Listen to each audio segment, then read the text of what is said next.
Hello again. Today what I'm going to show you how to do is something that's really quite simple and it gives a really nice kind of facelift to a room. I'm going to show you how to make new curtains. So I've had this fabric for a long time. I bought it solely for the purpose of making curtains for my room and I just never got around to it. And I'm going, well, now's the perfect time because we have, a little bit more time at home. So the first thing you need to do is figure out how long your curtain needs to be. So decide where you want it to hang in terms of hitting on your wall. So mine are long. My windows are at the top of the ceiling and the curtains go all the way to the floor. So it's really going to depend where you want them to hit on your wall. So you need to take that measurement first. And then what you want to do is add about 5 inches to that measurement. So my curtains need to be 78 inches long. So I've cut these at 83 inches long so that I have enough to do the hemming process. So what you're going to end up with is a very long piece of fabric. My fabric is directional, which means that there is a print that clearly goes one way. And you're actually just going to use what's called the width of a fabric to make your curtain panels. So on each edge, and we've talked about this, of fabric, you have this, which is called your selvage. So this is the manufactured edge of your fabric. And what's nice about it is that it doesn't fray.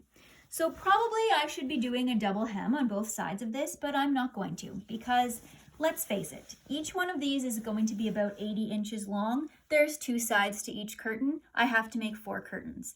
That's 640 inches of double hemming, and I really do not want to do that. So I'm just going to do a single fold. So you're going to look at your selvage, put your right side of your fabric down on your ironing board, and all you're going to do is just iron this in. I eyeball this. If you're a little awkward about it, you can also measure it. It's about 5/8 to 3/4 of an inch, and all you do is just iron this down. I am not going to show you all of it. That is a lot of inches to measure. Once you have done that, you're going to stitch right along that little edge like that, stitching both sides down. So I'm going to show you a finished one. Put that aside first. So here is a finished one. We have it nicely stitched all the way along. It's really hard to see the stitches because it's really important that you are using a thread that blends into your fabric, not only on the top, but also on the bottom. So on your bobbin. If you use like a bright pink in your bobbin, that's what you're going to see all the way down there, which you really don't want. So you want to make sure you pick a thread that matches. Okay, so now that you've done that, you have hemmed both sides of your panel. The next thing you need to do is make what's called the rod pocket. Rod pocket is really just a fancy name for a wide double hem. It's really quite straightforward. So what you're going to do is, I have to find it, you want to make sure that your rod pocket goes at the top of your fabric. So because mine is directional, it's really important that I put the rod pocket up here or all my animals are going to be upside down, which would be really sad. I would mark this with like a pencil. Pencil doesn't show very much, and when you wash it, it's going to come out.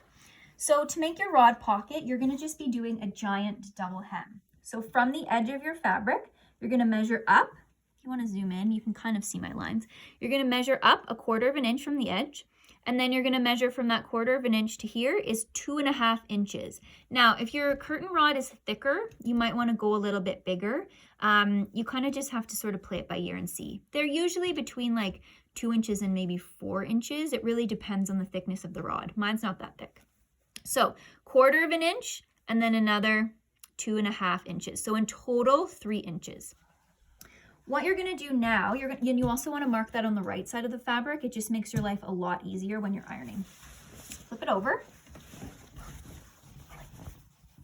And you're going to iron these up just like we've done before. So iron up the little 1/4 of an inch first.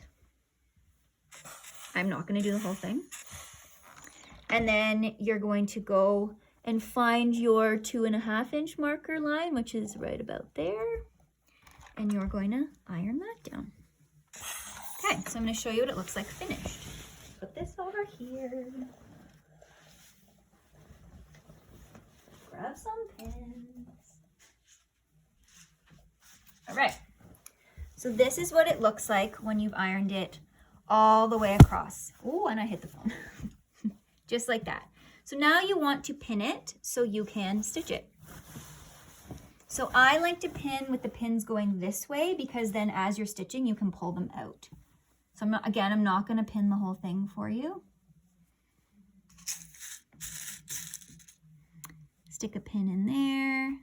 And then you want to make sure this remains flat because you've done that nice creasing. You've done this before, you know what you're doing. Okay, pin all the way down. Then you're going to stitch as close to that edge as possible. Back stitch, go all the way, whoop, and then back stitch at the other end. And you've made yourself a little pocket for your curtain rod to go in, okay? This is what it looks like when it's done. So many samples. Okay, so that's what it looks like when it's finished. Stitched there, double hem, little spot for your curtain rod to go. The last thing you need to do is hem the bottom. So you're going to do the same process as you did before, doing a double hem, only it's smaller. So I'll show you on here. For this one, I like to do about 1 inch hem because it gives it a little bit of body and a little more weight at the bottom. Sometimes people put weights in the bottom of curtains, but this is really light fabric, so I wouldn't worry about it. So for the bottom of your curtain, you're going to measure 1/4 inch again, and then this time you're going to measure 1 inch up from that 1/4 inch. So 1/4 inch, full inch. In total, it's 1 1/4 inches. I actually think this might be the exact same double hem that we did in class. So that's how you mark it. You're going to iron it in the exact same process as the other one. This is the sample one. And when it's done, it's going to look like that. So again, you're going to stick some pins into it. Same process as the curtain rod pocket, all the way along the bottom. Stitch right along that edge. And I've made a mess on the floor with all of my samples.